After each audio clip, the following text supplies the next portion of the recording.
Are you tired of spending your time and money chasing strategy after strategy, only to discover what worked 10, 5, or even 2 years ago is not working now? Things shift fast in the online space, and if you're not keeping up, you're getting left behind. It's time for something different. Welcome to the Marketing, Media, and Money Podcast, where every single episode will be jam-packed with proven, profitable strategies, behind-the-scenes secrets, and what's working now resources from industry experts and global influencers to help you scale your business, shorten your learning curve, and stand out in a crowded, noisy marketplace. And now, your host, award-winning marketing and media strategist, and international speaker, Patty Farmer. Hello, everyone, and welcome to this week's episode of the Marketing, Media, and Money Podcast. I'm really looking forward to sharing another amazing industry expert with you today. And today, I'm really excited because the person that we have today is someone that I have probably known at least a dozen years. I've known her for a long time. We've done a lot of things together. We've shared a lot of stages together. We've had a lot of coffee together. I think if I actually had $1 for every cup of coffee we've had together, I'd really have some money. But anyway, let me tell you a little bit about her. So Tonya Hofmann is the CEO and founder of the Public Speaker Association and Wowdible. She's a globally sought-after speaker, a best-selling author of 8 international books, the winner of multiple national and international industry and association awards, has been on the cover of 5 magazines, and is the host of Tonya Hofmann's Wow TV show. So she has a lot of social cred, done a lot of things, helps a lot of people, and we're going to talk about that today. And if you want to be a speaker, or maybe you're a speaker and you're just not making the money that you want to make or booking the speaking gigs you want to get, make sure you have your pen and paper out, because this is going to be the episode you've been waiting for. So thank you so much, Tonya, for being here today. Hey, everyone. Thanks, Patty. I'm really excited. So let's just kind of dive right in, because literally I could talk for 2 hours on this topic that we could have right here and give everybody a lot of value. But let's go back a little bit.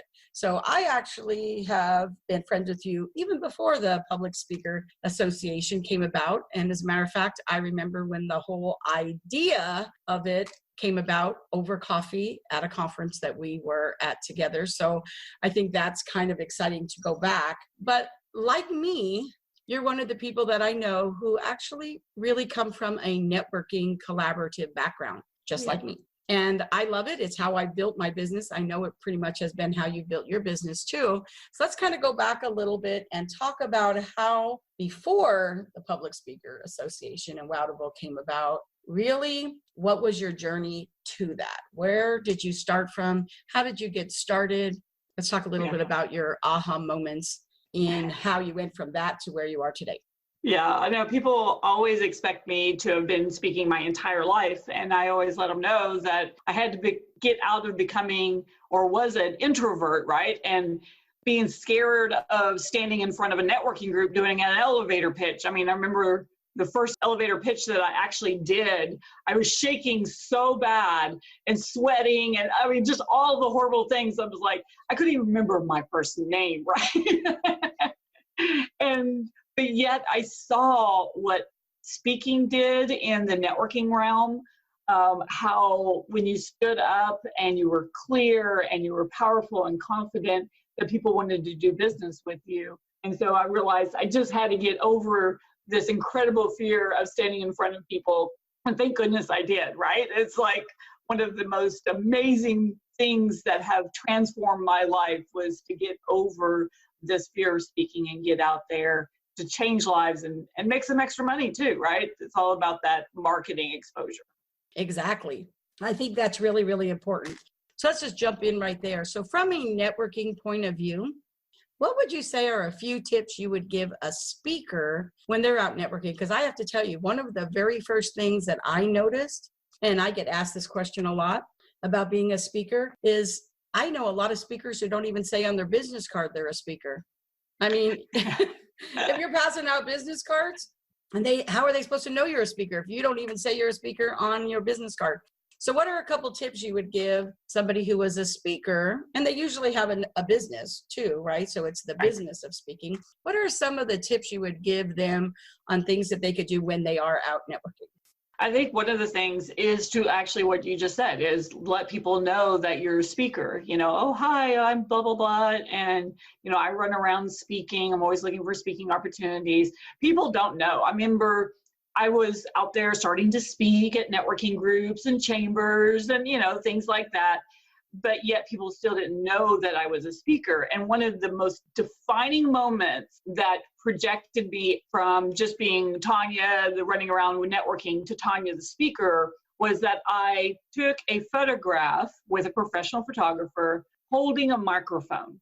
And when I posted it on social media, suddenly people were like, "What? You're a speaker?"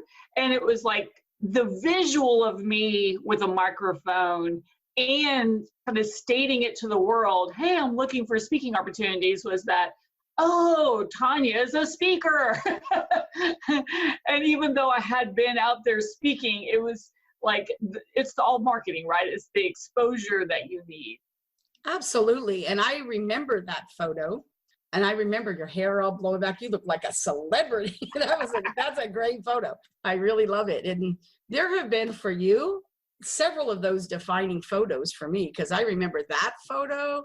I remember the photo that you took that ended up being on your book where you were holding that coffee. Mm-hmm. And then I remember when you went to straight hair versus the curly hair, and that photo. Those three really stand out the most for me. So I think people really do need to understand that when they're thinking about photos, that maybe just using your Facebook profile photo is not exactly the photo you should be using, right? Yeah, unfortunately, a lot of people, when they take a headshot, they think of themselves as a financial advisor for some reason.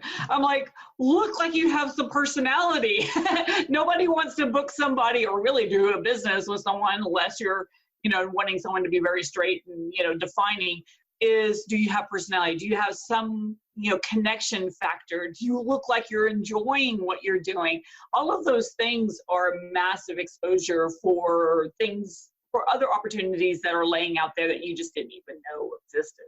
I think that's really important. So if you were going to give advice to somebody who is a brand new speaker, or maybe it's somebody who's done some speaking in their career, but now they want to be a professional speaker, what are some of the key things that you would tell them that they need to do? And maybe even a few tools that you think they should have? Because I know there's always this big long list of you need to have this and that, and a sizzle reel and this and that. And I have to tell you, I've built my career with not having a lot of those things, right? So I do think there are some must-haves, and then there's some that would be nice if.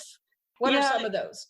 I think that a lot of times people think of speaking the way it was 20 years ago versus the way speaking is done now.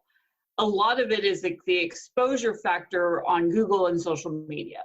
So first of all, are you actually telling the world that you're a speaker? Are you showing them by every time you are on a fabulous podcast like this, or a summit, or anything that you're speaking at? Are you promoting it? Because I see a lot of people that you have no idea that they're a speaker because they never say, oh my gosh, I just was on this show, or I was just, who wants to bring that person in if they're not even willing to talk about it? So are you a speaker? Well, tell the world that you are speaking, and then emphasize the people and the connections. So these are incredible opportunities to really connect with the person that is booking you for that opportunity. So if you're on a podcast, talk about that person and talk about how fabulous they are and connect them. Start thinking beyond yourself and what's good for you, and start thinking about how can you benefit others as well. I love that. That's a great answer. And I think that people don't really realize that there are so many ways to leverage it. I mean, and this is really a benefit to them, but it's also a benefit to the host. But really, I think that people don't realize how much people really think about. Because I know that if I see someone that just says, oh, today I am going to be on a podcast interview with blank, right? Oh, that's really exciting. But then when I'm looking through my Facebook or any other social media and I see somebody talking and say, oh, I'm so excited, I had this great conversation with, and I did this and I did that, and you see that they're posting it, that automatically makes me think, what does this person talk about? What topic do they talk about? Because I love the way they're showing up, right? So really set that example. You want people to be able to look and go, oh my gosh, I don't know what she talks about, but I love the way she is showing up. And I really want to have her be on my show, or him, whichever the case may be. But promoting a show is not just getting on there and saying, hi, I'm really excited today to be on this podcast. And as a speaker, right? I mean, think of all the things that we do. I mean, when I'm speaking somewhere, I leverage it so many times, right? I mean, look, I know we were just at an event together, and it's like, take pictures and selfies with the other people that are there. Talk about the event. I mean, I had my picture taken with you, I don't know how many times when we were just in Phoenix together. I mean, those are just things that I don't think people think about, right? Yeah, because it's not just the speaking opportunity. It goes so much more into what is the experience? Who are you with? Where are you? How much fun are you having? What else is happening besides you just being on stage? People want to know your life, not just, oh, you were on stage, and they don't want the details. They don't want to know if you spoke for 30 minutes. They want to know what you spoke about and then who you connected to. What else happened while you were there. People, when they want to be you, they don't want just that spot on stage. They want the experience. Absolutely. And I know that you, like me, we put on our own events as well. So I think that we can speak to this from not just a speaker perspective, but from an event host perspective as well. But what are some of the things that you look for in a speaker when they pitch to you that they'd like to be a speaker on your stage? What are some of the things that you look for, whether on their website or, is it really that they have to have a sizzle reel and a one sheet? What are the things that you really look for? So I look for, are they actually promoting and marketing and helping that event? All of a sudden they show up at an event and you never even knew they were going to be there. Well, where were they? Why weren't they telling people about it, right? And so for most of the events, people want help promoting it. It doesn't matter if it's a ginormous event and there's, a million people there, or if it's just 25 people. If you are there, the benefit for you is to actually connect to the people in that area and in that arena, so that by the time you're there, they already know you're going to be there. They're already excited about you being there. You're already marketing yourself before you even get to that event. And that is really the biggest kind of missed opportunity that I see speakers that don't take it, right? That they aren't marketing before the event so that they're really creating a lot of buzz and opportunities before they even get there. I agree with you. I know that one of the things that I like to do, as soon as I agree to speak somewhere, I already start thinking about who's my community that I need to tell about, because you got to know that if they're promoting this event and you're speaking and you're not telling people that you're excited to be there, why should anybody else be excited about being there either? So I always like to look at who's my community. I like to look at who the other speakers are. Is there an opportunity to do something with some of the other speakers and be cross-promoting beforehand, which raises awareness? Because, if we're speaking at an event, I want more people to be there too, right? And I want more of the right people to be there. So if I have the opportunity with other speakers to see that, oh, guess what? They also serve my target market in a completely different way. What could we do together that I can put them in front of my people and they can put me in front of theirs? And then it's a win-win-win. And that's one of the greatest things that events can do for you, whether you're speaking or hosting, right? Exactly. And look at how can you benefit those other speakers and the host. Think beyond yourself, because for a lot of times, if you just make a little effort, you're already way ahead of anybody else at that event. So things get to happen for you because you're thinking of other people. I agree. I find that when I go to events, I like to promote so much that it's a very rare thing for me to go to an event and speak and not get booked for other speaking events. And then there's introductions to other people because they see how you show up. They see that you don't just speak and then go spend the rest of the time in your room. They see that you're down there, that you are promoting, you are talking about it. And guess what? Somebody is in that audience that's also a speaker. They may not be speaking at that event, but they either do events or they speak at other events, or they can introduce you to other people. You don't know exactly who is in the room. So you need to show up and serve. Like, that's what we do for a living. Yeah, and I also realized that, I put on events. I'm always looking for speakers. I love connecting speakers to other opportunities. And if you're one person during the event and then a different person on stage, you're just suddenly out of my wheelhouse, right? I'm like, I don't even want to do any business. We just saw that at one of the events that we were just at, where a lady was one way off stage, and then on stage she was cussing and her personality completely changed. I'm like, yeah, no. Exactly. I was pretty blown away by that, for sure. I absolutely was, because one of the things that I love is that when people say to me, you know what, Patty, when I meet you in person, you're exactly who you are on social media and exactly who you are on the stage and exactly who you are at a networking group. And that's really about being unapologetically you. And I know you're exactly like that too, since I've known you for so long. So Tonya, let's talk about social media. We talked about it a little bit. How has the Public Speakers Association really utilized social media to promote their speakers? And how, as a speaker, do you think they should be belonging to organizations and utilizing social media to really promote themselves as a speaker? Yeah, so what I realized when I started the Public Speakers Association, I was sending out all these speaking opportunities, but people weren't getting booked. And when I looked into why and talked to the event planners, what I found is most of the time is because they didn't show up on social media. So you've got to be on the 5 platforms. You've got to be on Facebook, LinkedIn, Twitter, Instagram, and YouTube. And if you're missing those and they go to look at, what are you saying? How are you promoting yourself? That's their way of seeing, is there anybody who even cares about what you're talking about? To them, if nobody is following you, nobody wants to listen to you. So why would they want to bring you in as a speaker? The other thing, I think that goes for virtual as well as in person, wouldn't you say? Absolutely, absolutely. And then also, if you look at the reality of what are you saying on, because I've had one lady, she was amazing, and I couldn't figure out why she wasn't getting booked. And then I went to her Facebook profile, and she was a radical on there. And then, of course, people are going to see that, and they're not going to want to bring her in, even though that's not what she would speak about on stage, but they're worried, right? As soon as you get an event worried about what you're going to say in front of their audience, they will not book you.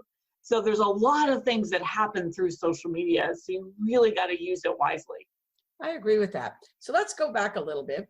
So I know that there's always things that we do that get in our own way, right? I mean, we all do it, right? We have these lessons we have to learn. What would be the lesson that took you the longest to learn as a speaker, but you're totally nailing it now? Wow, there's so much. I think a lot of it is about expecting immediate results. I think that's just in business in general, right? So we do something and then we want it to turn into an immediate, oh my gosh, look at all this money that's just pouring over me. And I think a lot of times we expect the same thing, when we're looking at speaking. Once I realized that speaking is just a marketing platform for my business, it all changed. And then suddenly I was able to use speaking for a very positive and fulfilling reason, so that makes sense.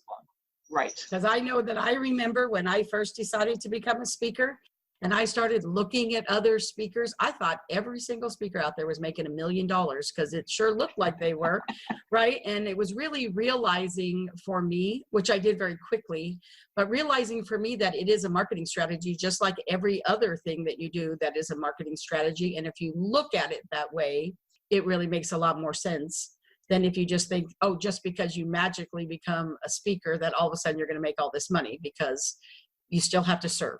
Right? Exactly. And once you realize that it is the best marketing platform for your business, then it really starts to go crazy for you, because then you're really utilizing very smartly, because you're then focusing on what is the best results for your business so that you can go out there and change more lives. Absolutely. So what are some of the ways, can you give us at least 3? So what are some of the ways that you have monetized speaking? So let's all talk about money now. Now we've got them all worked up about making money. So now let's tell them how to do it. So how are some of the ways that you have monetized speaking? I'll share mine too. Yeah. Okay. All of it is really about, who is the audience in front of you, and then filtering. So a lot of times people always think about, I want this entire audience to love me. Who cares if they love you? You want the 25% who just, what you say is exactly what they need. So that turns into immediate clients. So that is probably the biggest lesson that I had to learn, was that it's not about the whole, audience loving me. It's about that 25% who are ready to do business with me, right? And then eliminating the 25% who is not your peep. So it's about filtering out the people that don't like you, don't care about you, don't even agree with what you're saying. I love that. I actually think that part of that too is after you become a speaker and you're a speaker for a little while, and after you do your due diligence and stuff, you travel all over and spend all this money for hotel and airfare and food, all of a sudden you start asking yourself some better questions and some criteria that you might need to have. Because I know that when I first became a speaker, I kind of leaned into the just say yes and figure it out, right? Kind of thing. And that worked for a little while. But after a while, I started realizing that could work for myself better, right? And I am in marketing. So I was like, okay, Patty, like if you were your own client, right? And so now I don't say yes to every opportunity, right? I want it to be the right opportunity. I want it to be in front of the right people. So it's not about how many people. It's really about speaking to the right people. So what are a few questions you ask when people call you and say, oh, Tonya, we'd love to have you come speak on our stage? You're like, what are some of the questions you ask them? Because, a lot of times people think, oh, I just need meeting planners or event people to ask me. But the question is, really, it's not just them interviewing you. You really should be interviewing them too, to make sure it's the right fit for you. Because if you're showing up all over the place and not in the right place, that's not an effective strategy either. So what are some of the things that you always want to know when you're considering saying yes to a speaking engagement?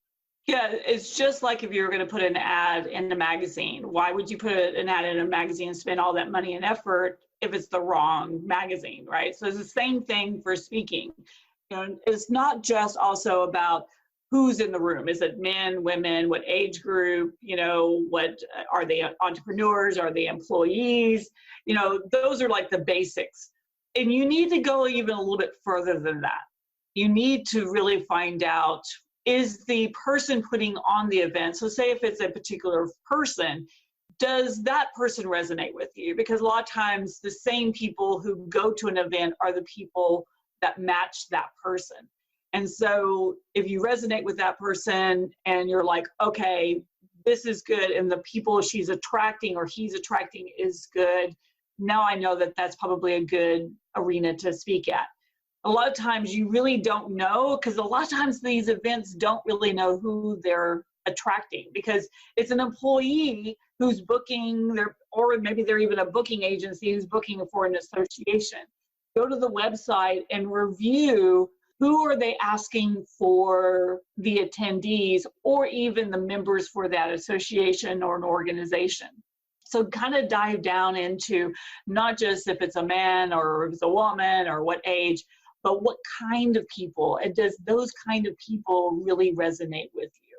And then a lot of times it is a crapshoot, just to be honest with you.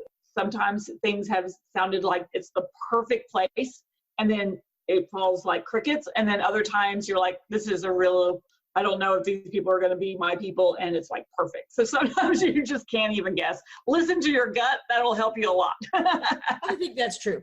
I tend to like to really look at the audience, meaning that I want to know, I'll ask and say, well, have you already confirmed other speakers, right? Because one of the things that I have found for myself is if somebody, I don't do this for my events, but I know some people do. I tend for my own events that I feel like if these are my people, who else serves my people? So that way, everybody who speaks at my event, we're all talking to the right people. I feel like sometimes when some people are more worried about filling the room and having butts and seats, what they do is they feel like they want to try to serve everybody. So they have a speaker that does all different kinds of audiences. And so what happens is you'll have 5 speakers and they all have a different audience. Some of them audiences won't even be your audience, not to say that somebody won't resonate with you and you can't convert that. But as a general rule, I find that when that happens, I know right up front that even if they tell me there's going to be X amount of people in the room, that some of those people already are not my people already. So I want to I'd rather speak at events where there's less people, but I know they're my people, rather than take a chance on having 6 different pockets of people. And maybe I'll pull 1 or 2 of them from a different audience and surprise myself and say, oh, that's kind of interesting, right? Because you do never know, just like what you said. But the more things I can know, I like to know. Right? Well, and it's also about the speakers themselves. I refuse to go speak in certain arenas where a particular type of speaker is going to be there, very transactional, very, old school, where they're just trying to pitch really hard and get people to run to the back and all that kind of thing. I try to avoid certain groups of speakers, because I have found that those people and those arenas and those attendees are not my people. And so a lot of times, if you look and see who the other speakers are, and you're like, oh, I love that person, the attendees are usually going to be the right attendees, because they're drawn to a certain type of people that they're wanting to see speak versus others. So also look at that as well. I agree with you. I think that is really important. I know for myself, I don't really like to speak at a pitch fest. I don't like to go to them either, right? And so I think part of that is asking yourself what type of speaking engagements align with your personal belief and value system as well. For me, I always come from a serve, not sell mentality. That's what's important to me. It's always service first. And then you want to make sure that if that is true, if you're speaking like what you just said, an event where maybe that's not the first thing for somebody else, it's probably not a right fit. Also, I like to think about like what we talked about earlier about language. I mean, if somebody's having an event and, every 5 minutes they're dropping, the F-bomb, right? That's probably not a fit for me, because that's not something you're ever going to hear me do. Right. And your people or his people are not going to probably be my people. I mean, there's a lot of different examples you can give, but for sure, I think it's making the more things you can do to make sure that it's aligned with you, the better it absolutely is, right? So let's talk about booking speaking gigs. I'm sure that's the question everybody wants to ask you, Tonya, as the founder of the Public Speaker Association. Like, how do we get booked? Like, what are some strategies that we could utilize about how to get more speaking gigs? Yeah, I think a lot of times it's because people don't get booked for multiple reasons. We talked about the social media. It's very vital that you seriously beef up your social media. And that's why they need to get connected to you, Miss Patty.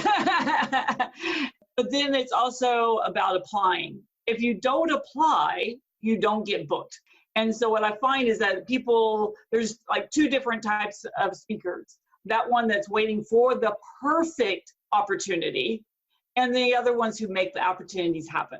And so if you're the one who's like, oh, that's not the right one, that's not the right one, that's not the right one, you're just really telling the whole universe that you're not ready to speak and get out there. And it's a numbers game. So the more you're out there posting and filling out the forms, the more things that happen and say yes. So you get through all the no's, no, and you get used to the no's. And then boom, yes. Oh, you're like, yay, I got one. So for me, it's about just doing. Now, what I find for a lot of people is that they don't want to apply if their perfect subject line is not in the list of things that they're wanting to speak about. So say at a conference, a huge association, they posted what the topics are that they're looking for speakers, and yours isn't in that. And then so you don't apply. I go ahead and I used to apply for everything. Now I'm a little bit too busy, but at the beginning I would apply for everything, because what happens is a lot of times the person who's booking is booking multiple events. So they'll say, oh, this isn't right for this one, but I need to have her go speak over here. Or that person is also booking for the corporate training. So they're like, oh, this isn't what I want for the conference, but I need to have them come in and do corporate training for us. Or sometimes they're like, you don't even think about this topic. This would be really awesome for this event. And, oh, I need more diversity in the lineup. And, here's a woman who would be great to speak, or a minority, or somebody that they're looking for something different. So go ahead and apply, even if it's not the perfect thing because they, didn't even have it in the lineup. I think that's really a good tip. I think a lot of times that's part of sales, right? Like sell yourself. And so a lot of times when I look at some of the topics, and I can speak at some of those, but I'll look at some of them and I'll think, oh, that's really interesting. But if they're looking for this, I could talk about this and like flip that a little bit, twist it to be a different thing that maybe they haven't heard of before, right? And when you pitch that, they're like, oh, I love that. That's really great, right? So I think that is really important. So you're right. I think that was a really great tip. So I hope everybody wrote that down. So Tonya, like we talked about earlier, we do events. What is something you look for when you're going to have a speaker come back repeatedly? Sometimes there are events where they never have the same speaker. Then there's events where they'll invite you back sometimes the very next year. Sometimes they want a little bit of space and it'll be every few years, right? Mm-hmm. I've spoken on your stage many, many times. So when you're thinking about it, what are qualities you look for, besides the obvious that we talked about, how well we promote it, but what are the qualities that you look for when you're going to ask somebody to come back again? So this is probably the most important thing you're talking about, is because a lot of times people are like, I don't understand why they didn't ask me back. Everyone loved me. Were you a pain in the hiney, right? Are you a diva or a divo? You are not going to be asked back. No matter how much the audience loved you, if you're a pain for the event people, they're going to say never again. And they're going to tell other people about how horrible you were. So be careful about throwing that diva card out there and, make it easy for everyone. I think of the videographer, the person who's micing me up, the person who's going to be doing the PowerPoint presentations, all the AV guys, the admin people, the volunteers, all of those people, I immediately become their best friend. And I make their life as easy as possible, especially if you feel they're stressed out. And because of that, I've been asked back over and over and over again. And I've got usually a lot of extra bonuses at an event just because you were super nice. A lot of times you get the best spot for your vendor table, or you suddenly got extra time because someone didn't show up and they're like, well, let's give it to her. She's been so amazing. So always come in with a servant's heart and trying to be of help for that organization instead of it's just only about you. Oh, that is so good. You're right. That is a really big, important thing, which leads us to speaker etiquette, right? There's etiquette in everything. And one of the things that I know that I look at, and I think I look at it, and I have always done it from the get-go. I think it's my cheerleader in high school when they used to tell us, just so that you represent the school, even when you're not on the field, right? You represent the school. So that was like ingrained in my head. And so to me, one of the things that when I first became a speaker that I noticed was that those were the divas, like you said, but the ones where they would come in, it's a 3-day event, they would show up for their time that they were speaking, and then you'd never see them again. And I think there's something so wrong with that, right? I mean, that's just bad speaker etiquette, because I don't think they realize that the other people in the audience, when they see that you're a speaker, if you're not there listening, right, then what happens is they're thinking, well, these people must not be saying anything too important if they don't think they need to be here. Now, I know it's really kind of easy because sometimes the speakers, we know everybody. A lot of times that's already there, and we've heard them speak 5 or 6 other times, right? And so we're thinking, we've already heard this before. And I'm not saying you have to be there every single minute. I mean, when you are taking 3 days out of your business, there are times that you have to take a call, or you have a mastermind, or different things. And one of the tips that you and I have always talked about is how it's all about who's in the bathroom. we could do a whole show on how much money Tonya and I have made when we go to the bathroom. But I mean, the reality really is, right? People going back and forth, those are some really great conversations, right? But the bottom line is there is some very specific speaker etiquette that to me is very, very important. And those are must-haves for me. I'm sure there are for you. So what is a speaker etiquette tip that you absolutely is so vital to you? Yeah, one of them is, like you just said, you have to participate and be there for each other, because people feel it when it's only about you. You know, I've never understood this need to fly in 30 minutes before you speak, jump on stage, gobble up what you can get, and then head out. Because then it's just saying me, me, me, me, me the whole time. For me, it's about not just being in the room, but also participating, raising your hand, laughing on cue, you know, being a participant. What do you want people in the audience to be doing by your speaking? And if you can, I've had so many people who come up, they're like, oh my gosh, thanks for laughing, you know, because it helps create that momentum that you need the audience to continue to have, you know, clapping on cue, getting people to clap, start the clapping. All of those things are so important to the person on stage to have a really great experience, and then hopefully also turn a lot of those people into new clients.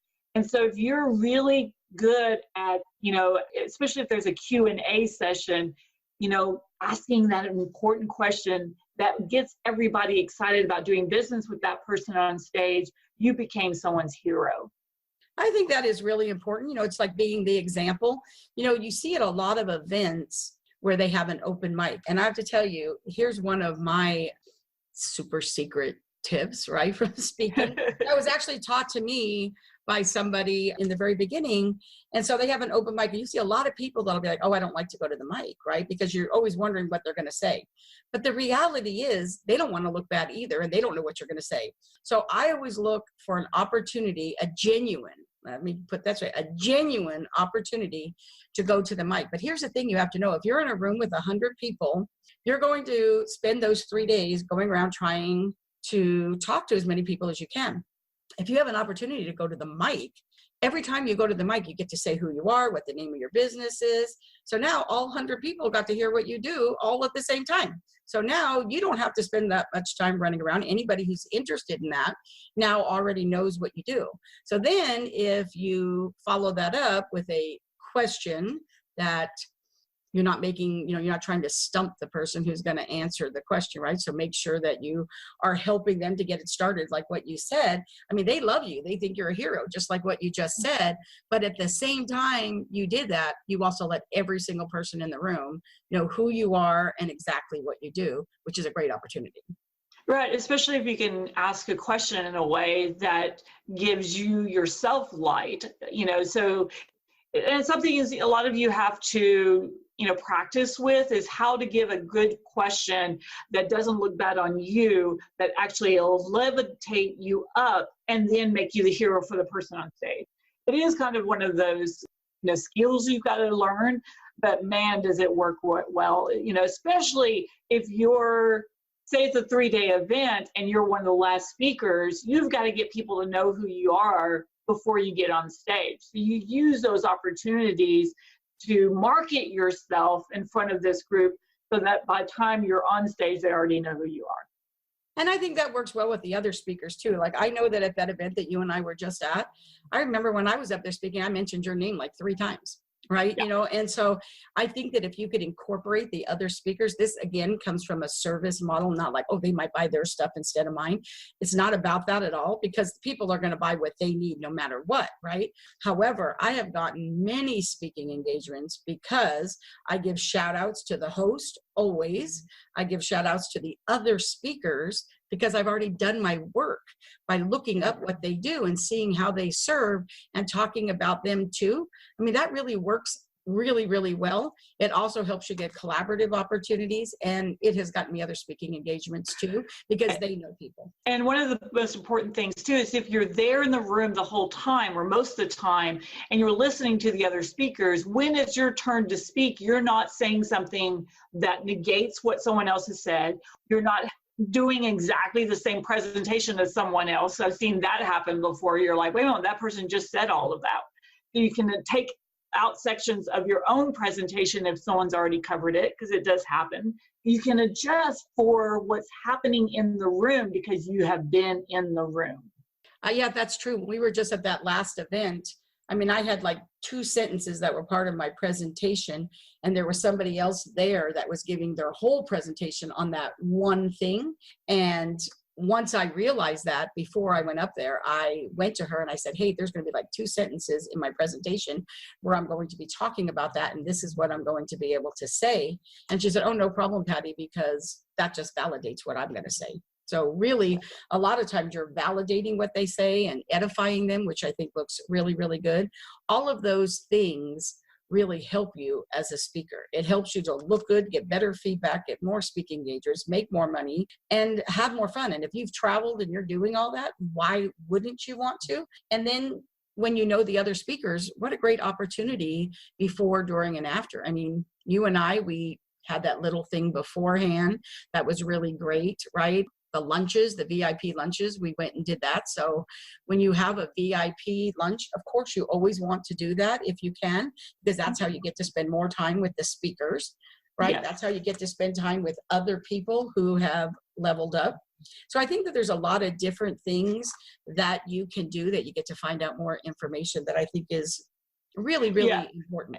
And one of the best things you could ever do for your business and for your speaking career or anything that you do is from now on, you go to live events and you always purchase the VIP, the galas, any of the special extra, add-ons, because that's who you really want to hang out with. You want to hang out with the hosts and the speakers and the people who pay a little bit more to do the extra things.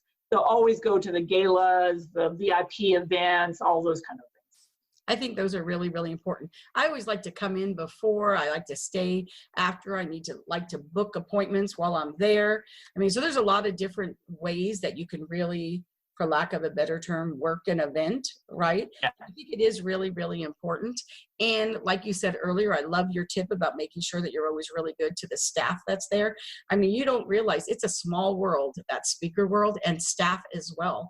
And I know that one of the girls that was working in the coaching zone at the event that we were at, she came up to me afterwards and said, oh, Patty, I didn't know you speak on that. Can I tell somebody else about you? You never know who's in the room, and you never know who that staff is also working with, that when somebody says, oh, we're thinking about having such and such speak, oh, I was just at an event that I worked and she was a nightmare, right? Or she was amazing, right? So you never know who that person that might be handing out the handouts or ringing the bell or telling people it's time to come back in.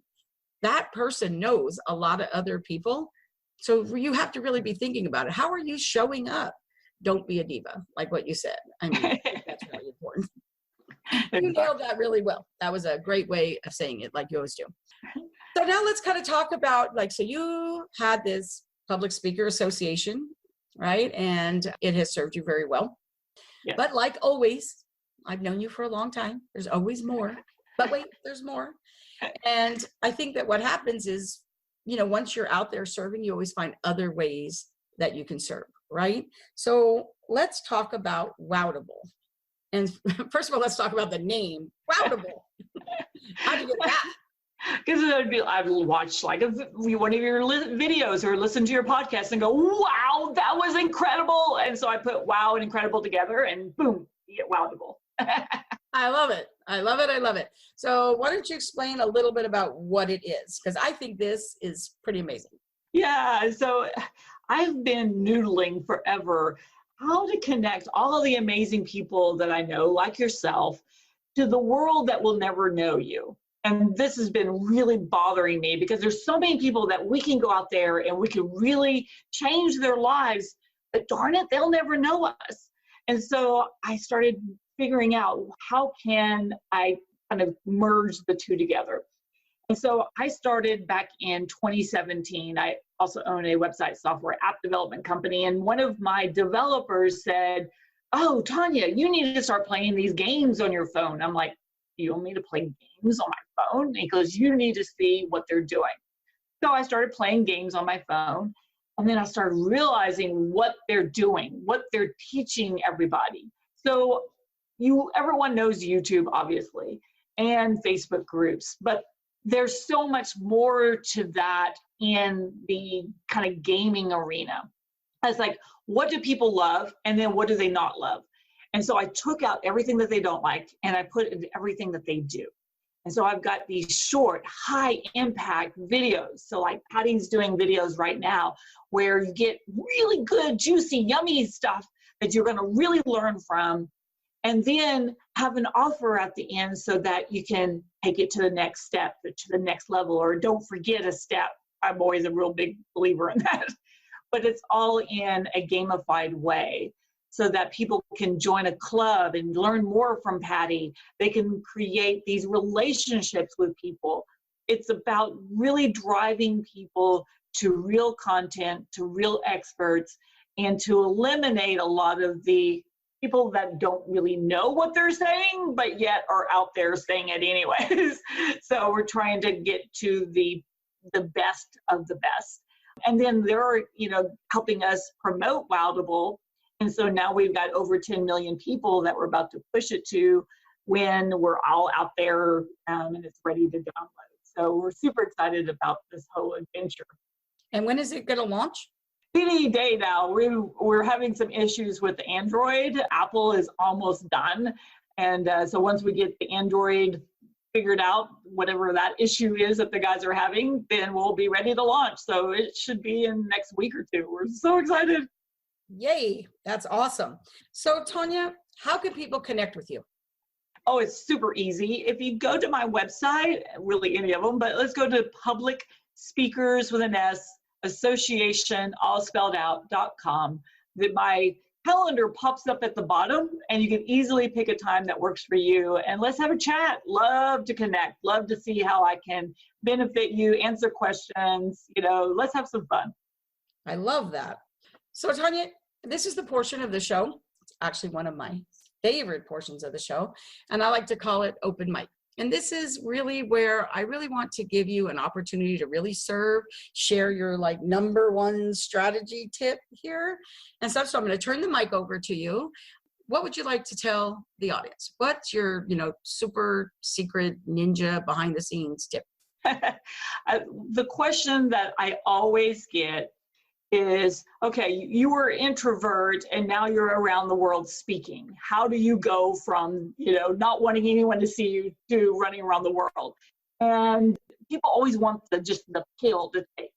And I wish there was a pill. There's not. My suggestion for each one of you, if you're going, I don't know, how do I get out there, is to get out there, is to just do. It took me about a year for me to stop shaking. But the way I did it was to actually speak. And so I started my first own little networking group and forced myself to do it. So whatever scares you, do it. I have the same goal every year, and it's getting a little bit more challenging as I, get older.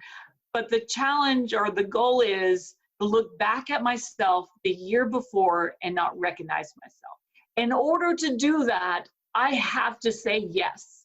I have to do things that are making my stomach turn upside down for me to go, oh my gosh, I can't believe I just did that. You've got to say yes to the opportunities so that more opportunities show up. So just do it and smile and push yourself to do it because you are here to change lives. My motto is change the world from the front of the room, because that's really, to me, what it's all about, is changing lives, making some great money, and connecting to the amazing people that are waiting to connect to you. That's an awesome tip. And I know for myself, and too, that for me, the first 18 months I became a speaker, before I got on the stage, every single time I was physically sick, but I just kept on doing it. And pretty soon it just got easier and easier. And in all authenticity, nobody has to, fight me to get the mic back, right? I have no problem handing the mic back. I love to serve, but it's not like, oh, I'm never giving this mic back. I love it so much. I'm not there. But I will say I never get sick anymore, and I haven't for years and years. So I do think that sometimes doing the thing that scares you the most is really what you need to do. And I always like to say, if you decide you want to do something and it scares you that much, that's because you're supposed to do it. Like, there's somebody out there that's just waiting and praying for somebody to teach them what it is that you can teach them. So you're right, just do it. I think that's kind of really what's really, really important. So thank you so much, Tonya, for being here on the show and sharing so much of your zone of genius. Like I like to say, you were very generous with your knowledge as usual. So thank you so much for being here with us today. Thank you. I always love being, I love you so. So awesome. So for everyone out there, if you enjoyed today's episode, and I'm sure you did, please like, subscribe, and review the podcast on your favorite listening platform. And remember that sharing is caring. Until our next episode of the Marketing, Media, and Money podcast, have a great day. Thank you for joining us today on the Marketing, Media, and Money podcast. To shorten your learning curve even more, make sure to grab your free copy of the Marketing, Media, and Money magazine at www.marketingmediamoney.com. I promise your business will thank you.